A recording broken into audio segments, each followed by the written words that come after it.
Hi, this is Ed Powers. I'm a faculty member in the Corporate and Organizational Communications program, and I'm here with Dr. Carl Zangerl, who is the faculty director for the program, and also pleased to have Emily Wong. Emily is a student who has just completed the program, having finished her capstone recently, and joins us for a conversation this morning. Welcome, Emily. Hi, thanks for having me. Emily, would you mind, just to get us started, would you tell us a little bit about yourself? So, I'm originally from Hong Kong and have been in Boston for 2 years now. I just completed my master's program in corporate and organizational communication with a concentration in public relations at Northeastern. And previously, I did my undergraduate studies at the University of Hong Kong, where I majored in Spanish and French. So, I've always been passionate about communication.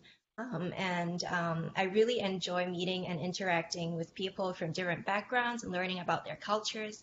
And before entering this program at Northeastern, I had internship experiences in the UK and at an embassy.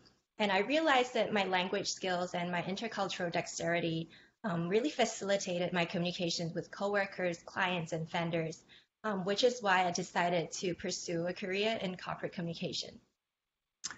Yeah, Emily, that's fantastic to hear. And having that, really thinking intentionally about what your career objectives are, I think is a good idea for anyone thinking about a graduate program. How does that program really advance what you're really seeking to do in your career? And there are lots of programs in communication hmm and in lots of great places. Why did you select Northeastern? What was your process, and how did you end up with Northeastern as your choice? Sure. So during my junior year of college, I attended New York University as a visiting student for a semester, and then I spent another 6 months at Northeastern as an exchange student. And at that time, I learned that Northeastern has a great co-op program and offers amazing experiential learning opportunities.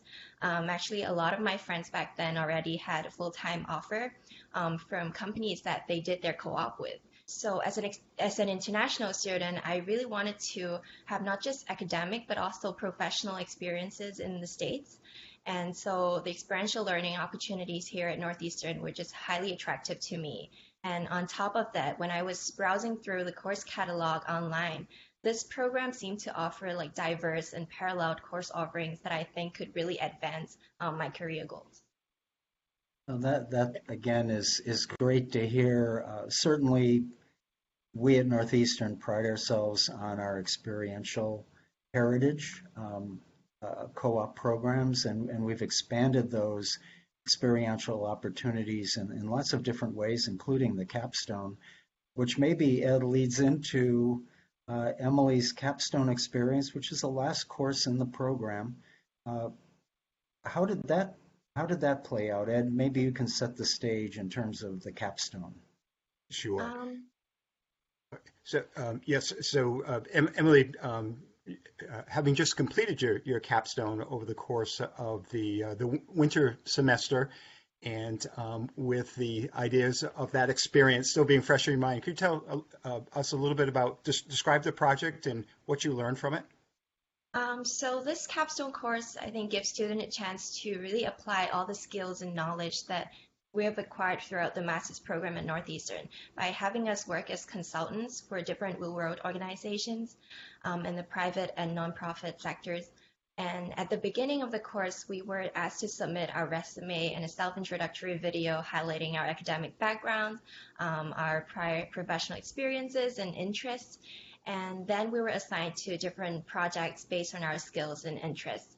And I personally was paired with a nonprofit environmental organization in Boston. And since my client was struggling with like communications and with fundings and low public awareness, the goals of my communications plan were to help them raise their public profile and to attract sponsorships and partnerships for their projects and installations. And so, based on my research findings, I sort of provided recommendations and deliverables encompassing media relations, corporate and college outreach, as well as social media.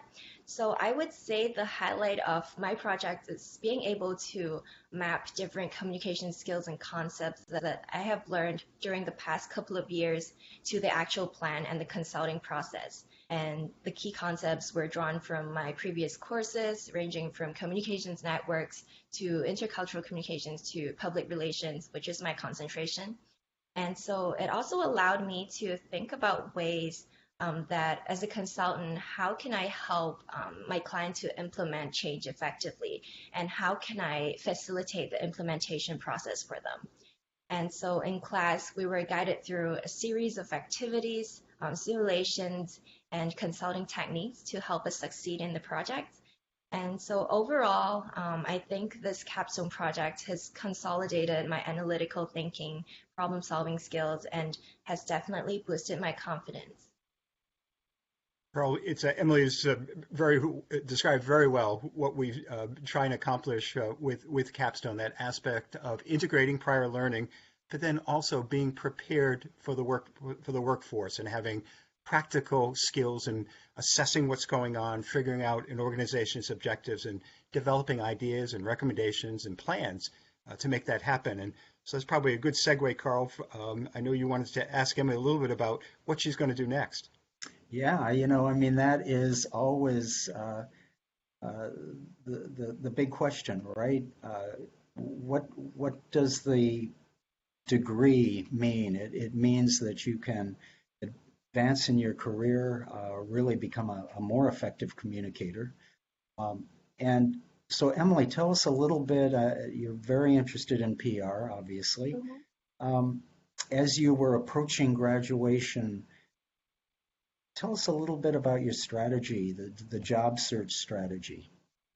Well, I would say that job searching is never easy and can at times be mentally draining.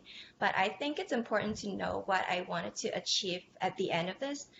For instance, I've always known that I wanted to begin my career at a PR agency so I can delve into a particular industry by working with different clients of different sizes. And so during my co-op at a PR agency, I mainly worked on lifestyle and corporate practices. So for my full-time position, I was looking for opportunities in other industries. And since Boston is reputable for being the hub of healthcare and tech companies, I narrowed down my job search into communications agencies that offer healthcare and tech practices. And I just tapped into all resources available online like LinkedIn, Glassdoor, and I also sought advice from my professors and peers. They were very helpful. And before any interview, I would conduct research into the company and different industry trends, and I would identify 2 to 3 key things that I could talk about to like impress my interviewers and to demonstrate my passion and potential. And yeah, I think hiring managers look for both hard skills and soft skills in candidates. Hard skills being the technical skills and any relevant experiences that can be transferable to the position. While the soft skills, I would say, are essentially the candidate's personal qualities, whether they are passionate about the position, and most importantly, whether they could be a good cultural fit. And especially in the communications industries, I think it's important to show that we're presentable, personable, and approachable in an interview. So I would say knowing what the hiring managers are looking for in the first place would really get us further down the road. I mean, that's a fantastic way to approach a job search. Did you find it difficult to kind of get your foot in the door in terms of job opportunities, or were you targeted enough that you felt, gee, that wasn't the hard part per se? Well, it was quite difficult at first because there are just so many opportunities available in Boston. But I think when I narrowed down into different sectors and into the type of practices that I want to do in my full-time position, then it became easier because I knew what I want, I knew what I wanted, and I was able to show my passion and potential. I'm really interested too in the interview process. You make a great point that the hiring managers are looking for people who have those soft skills, can really interact persuasively. Did you also find that the interviewers were looking for evidence of your, let's say, writing ability, or did they want evidence that you could apply what you've learned? Yes, so for the full-time position that I have just landed, I did like 2 rounds of interviews. First round was a phone interview with the HR, and then the second round was an in-person interview at their office.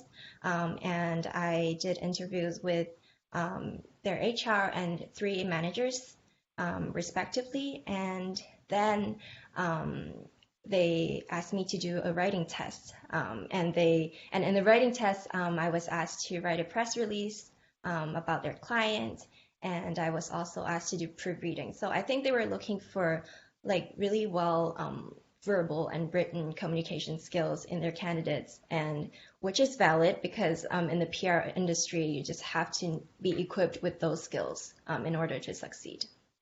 Absolutely. I mean, it sounds a little, it's always a little tension filled, right? When you're say, okay, do a press release, but this is what hiring managers are looking for, right? They're looking for people who can actually implement and really perform at a pretty high level, and gives them confidence that that candidate is going to be a really productive member of their team. So as you look kind of in the future, do you see yourself kind of staying in the PR field over the long term, or do you kind of see it Yeah. as a step in the process? So in the long term, I definitely see myself in the communications industry. I really want to be able to fully utilize my communications background as well as my language skills. And so I also, like during my co-op, I also saw the importance of being a well-rounded communications professional and a blended practitioner. So you're able to um, not just do one aspect of communications, but also different aspects of communications. So from PR to marketing communications and to creative and digital services. So yeah, I would say I'm at the stage of like really delving into my interests and um, potential opportunities. And yeah, I'm also working on my graphic design skills, which I think I could really leverage in a PR position. Oh, there's no question of that. Ed, I think Emily has done, first of all, congratulations, Emily, on landing that job and completing your degree. But, what strikes me is that you've approached this very intentionally. You've really kind of mapped out the steps and how things fit together. And because jobs don't just happen, you have to really prepare yourself in many ways. Ed, any thoughts, kind of final thoughts, in terms of Emily's progression through the program and future? I think, Carl, it's no surprise in listening to Emily that the capstone experience and the how she performed on that, she assessed the organization's needs and developed a great set of recommendations and created some samples for them to actually see what she was recommending.